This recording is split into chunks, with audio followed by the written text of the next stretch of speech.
Olá, discípulo do Kyrios, Iisus Christos Ios Theos Soter. Bem-vindos e bem-vindas à jornada terapêutica de capelania evangélica, a Bíblia, o capelão e a programação neurolinguística.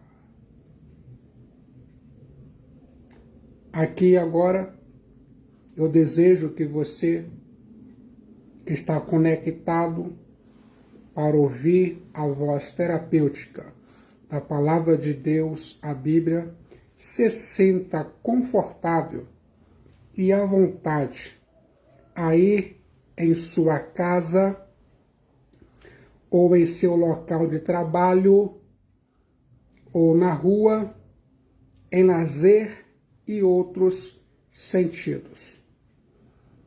O Espírito Santo vai ativar você e o seu cérebro vai passar por uma estimulação cerebral profunda, ouvindo a voz terapêutica da Palavra de Deus, a Bíblia, e ainda mais a Palavra de Deus, a Bíblia, que é viva e eficaz, vai dar uma lição a seu cérebro de uma vez por todas.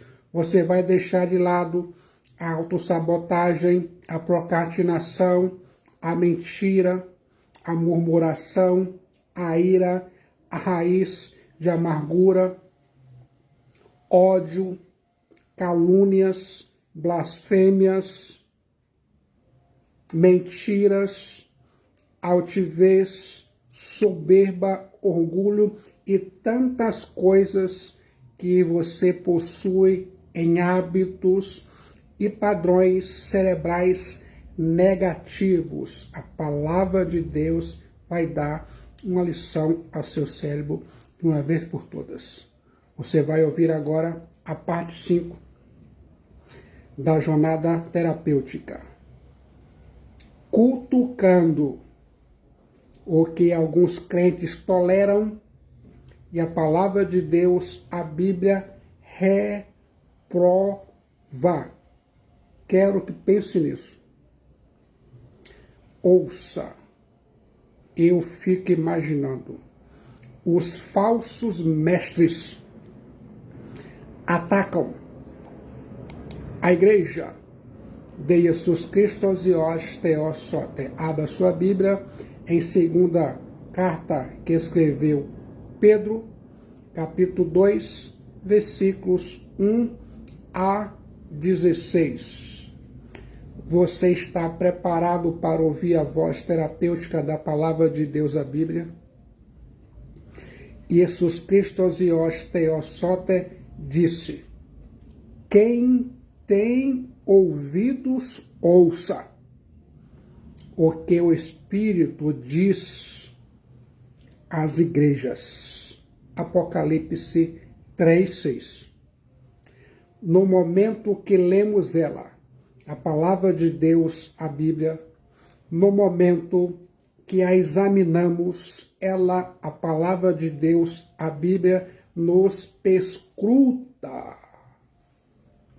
A Palavra de Deus, a Bíblia, corta a sua dependência do pecado e o seu apego ao mundo. A Palavra de Deus, a Bíblia, é como os raios-x. Ela perscruta o que está em seu íntimo, lá dentro, até o seu cérebro. Como é a sensação que está sentindo agora, ouvindo a voz terapêutica da Palavra de Deus, a Bíblia? O apóstolo Petros faz uma transição da veracidade das Escrituras para a falsidade dos mestres enganosos. Os falsos profetas alegavam dolosamente ser profetas ou profetizavam coisas falsas. Já os falsos mestres ensinavam as doutrinas dos falsos profetas. Jesus Cristo, Teossote, no Sermão do Monte, alertou para o surgimento desses falsos mestres. A Bíblia diz em Mateus 24, versículo 4 e 5, vede que ninguém vos engane, porque surgirão muitos em meu nome, dizendo, eu sou o Christos, ego eimi Christos, e enganarão a muitos. Continue ouvindo a voz terapêutica da palavra de Deus, a Bíblia. Uma das maiores ameaças ao povo de Deus no Antigo Testamento não foram os exércitos filisteus ou outros, assírios, amalequitas, mas os falsos profetas dentro de seus portões. Vou compartilhar para você que está conectado significados e conteúdos do capítulo 2, versículo 1 a 16, da segunda epístola do apóstolo Petros, capítulo 2, versículo 1 a 16. A teologia é a ética, a teologia, estudo de Deus, e a ética dos falsos mestres. Assim como no Antigo Testamento há falsos profetas, no Novo Testamento há falsos mestres. O diabolos sempre cria um simulacro do verdadeiro. O diabolos cria falsos mestres, falsos crentes, falso evangelho, falsa justiça, e um dia apresentará ao mundo um falso Christos. Os falsos mestres podem ser descritos das seguintes maneiras. Continue ouvindo a voz terapêutica da palavra de Deus, a Bíblia, cutucando o que alguns crentes toleram e a palavra de Deus, a Bíblia, reprova. Primeiro, os falsos mestres são promotores de falsas doutrinas. Assim como no meio do povo surgiram falsos profetas, assim também haverá entre vós falsos mestres, os quais introduzirão dissimuladamente heresias destruidoras até o ponto de renegarem o soberano Kyrios, que os resgatou, trazendo sobre si mesmos repentina destruição. 2 Pedro, capítulo 2, versículo 1. Os falsos mestres surgem no meio do povo de Deus. Eles, os falsos mestres, pousam como ministros do Evangelho. É por isso que são tão perigosos. O apóstolo Petros denuncia tanto a falsa doutrina como método enganador. Petros chama as falsas doutrinas pregadas pelos falsos mestres de heresias destruidoras. Heresias que causam grandes desastres mentais, emocionais e espirituais. Essas heresias ou falsas doutrinas não eram pregadas de forma escancarada, mas dissimuladamente. O ensino dos falsos profetas era recheado de bajulação, lisonjas, suas ambições eram financeiras, suas práticas eram dissolutas, sua consciência era amortecida e seu alvo era o engano. Estavam sendo movidos pelo espírito do diabolos. Quero chamar a sua atenção para essa verdade.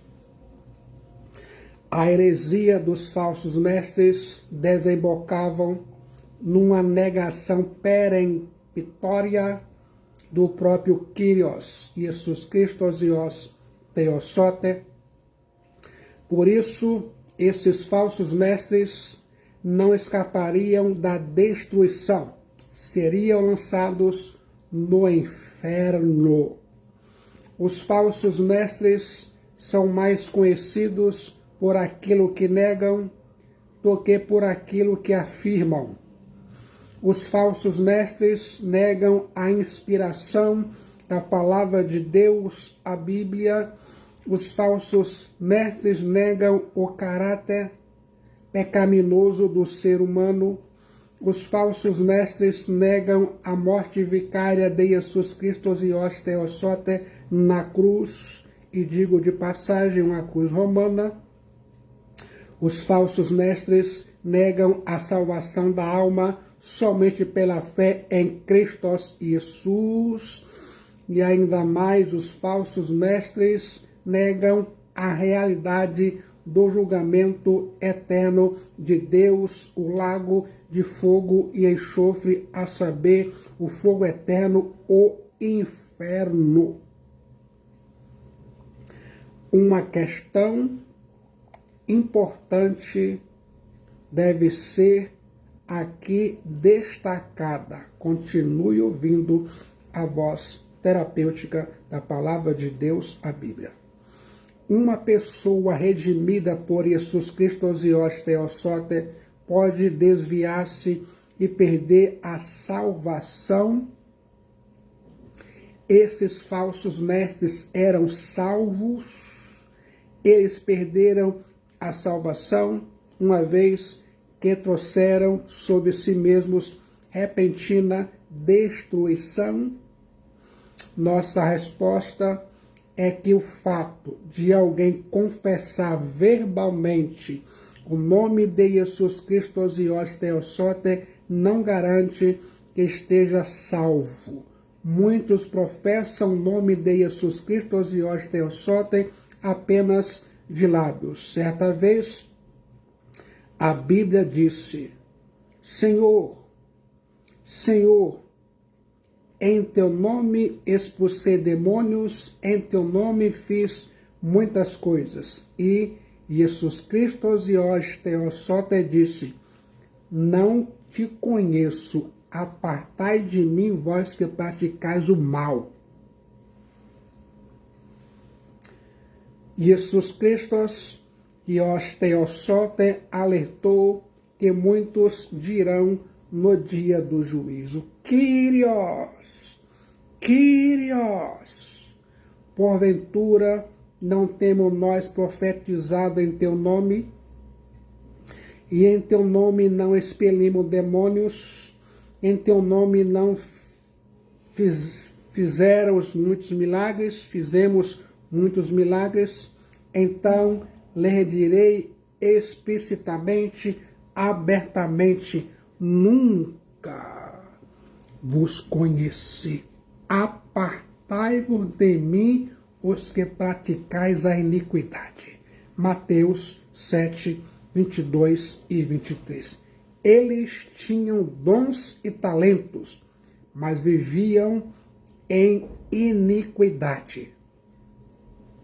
Por outro lado, a Escritura é categórica em ensinar que aqueles que foram eleitos pelo Pai, remidos pelo Rios Jesus Cristo e selados pelo Espírito Santo jamais perecerão. As ovelhas de Jesus Cristo Ios Theosote jamais perecerão eternamente.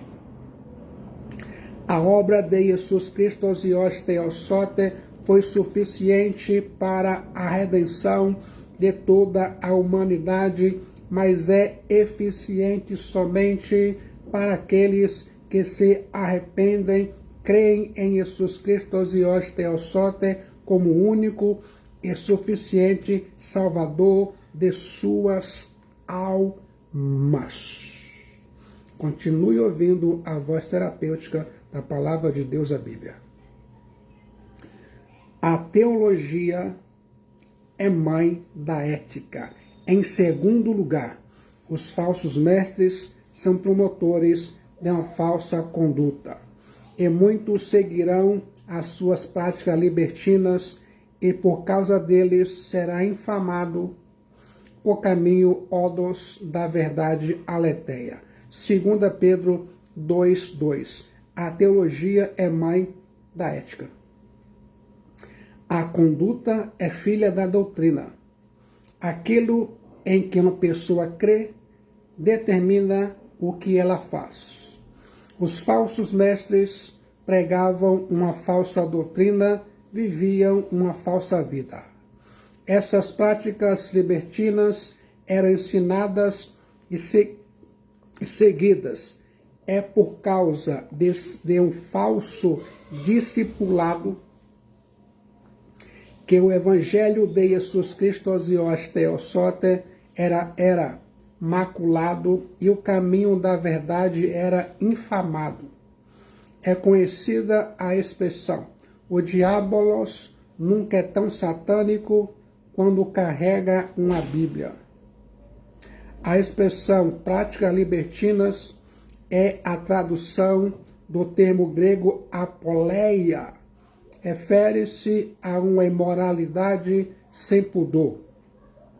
Aplica-se a alguém que perdeu completamente a vergonha, a compostura e nem sequer tenta esconder suas práticas libertinas ou manter as aparências.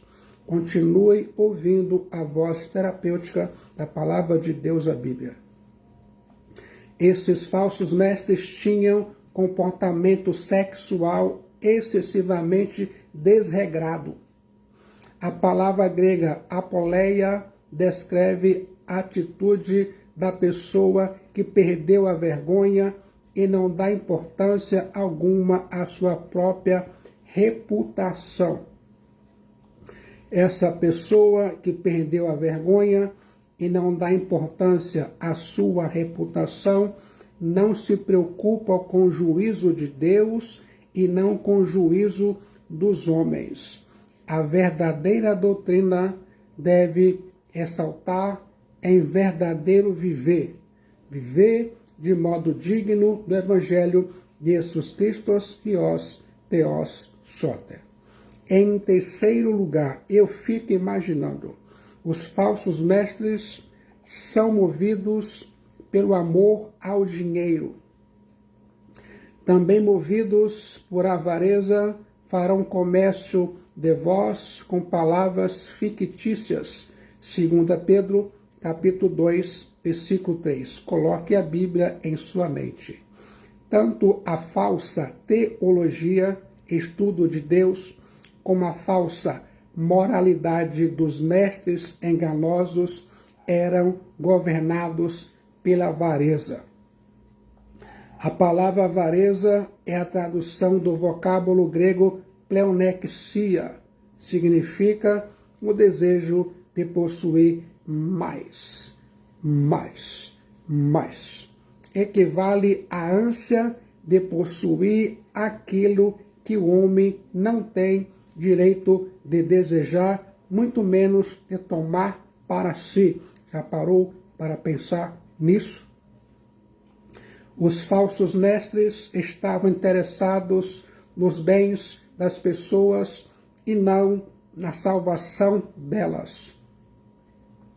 Os falsos mestres eram exploradores e não pastores do rebanho. Os falsos mestres agiam como mercenários e não como obreiros fiéis. O amor ao dinheiro era o vetor que motivava esses obreiros da iniquidade. Eles usavam o ministério para fazer dinheiro e não para fazer a obra de Deus. Continue ouvindo a voz terapêutica da Palavra de Deus, a Bíblia.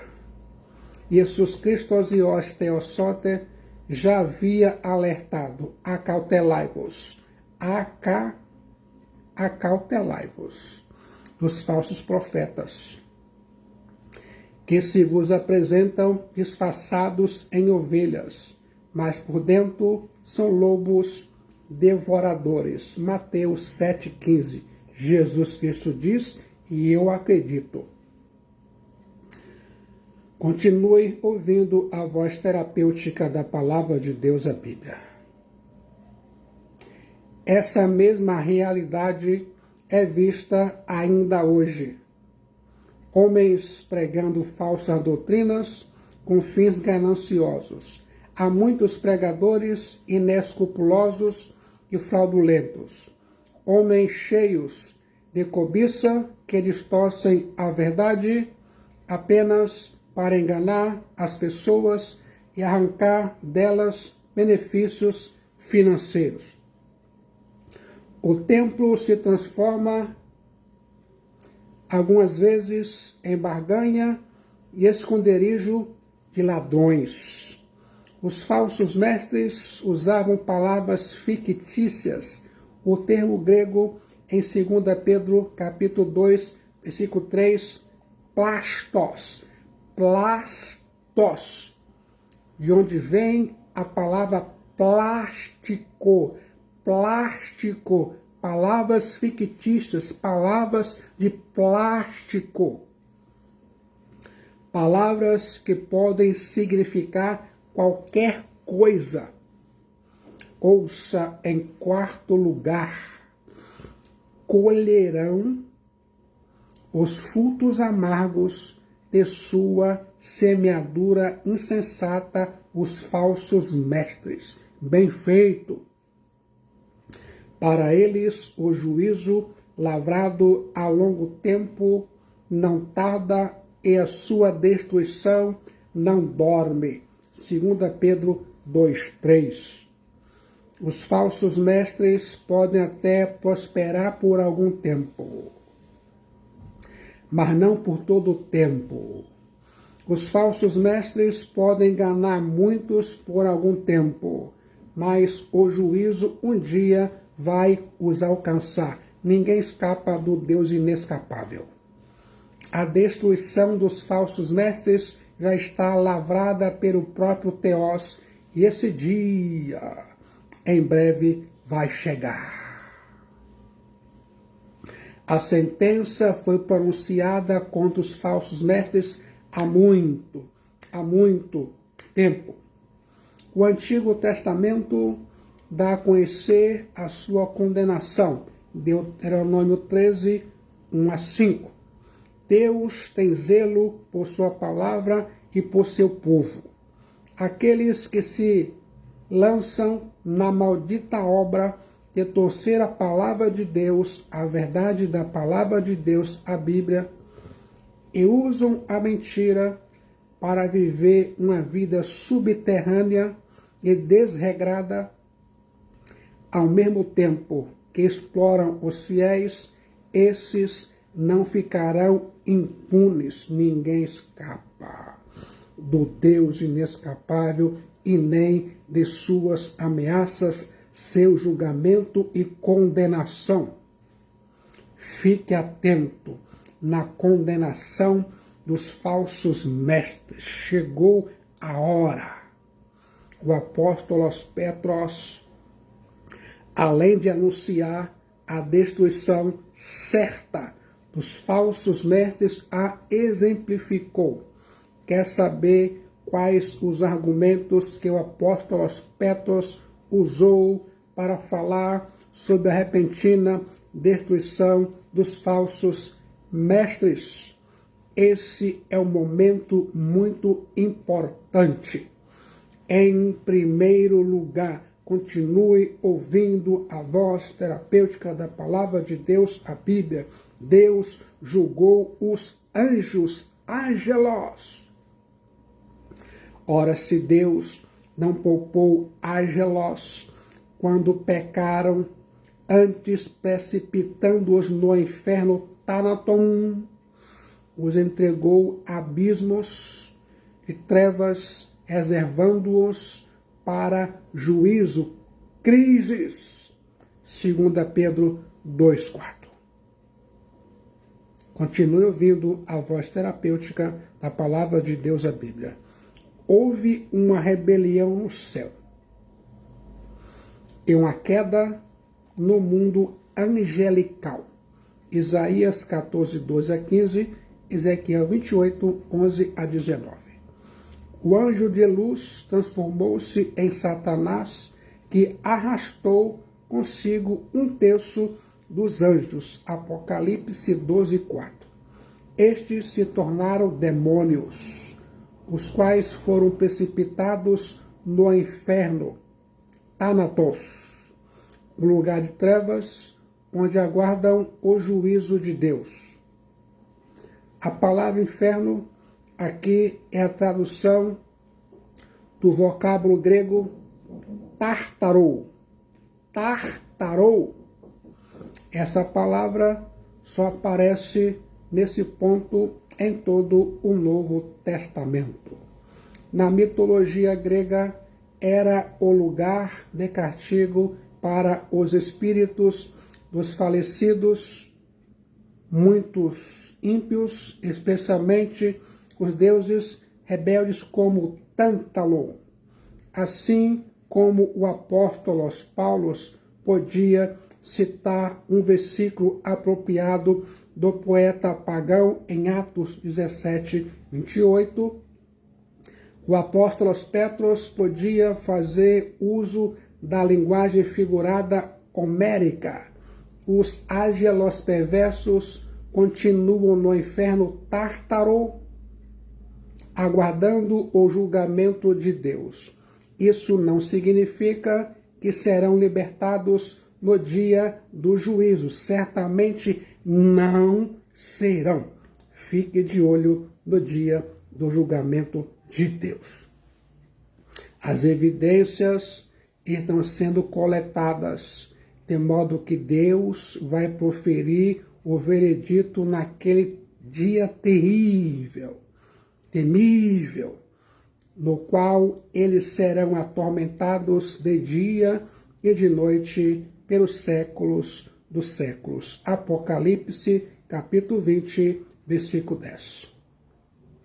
O argumento do apóstolo Petros vai do maior para o menor.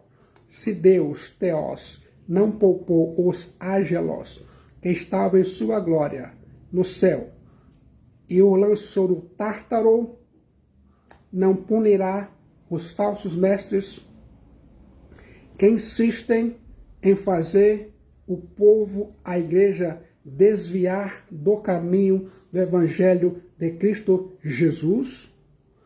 Essa pergunta já traz sua própria resposta.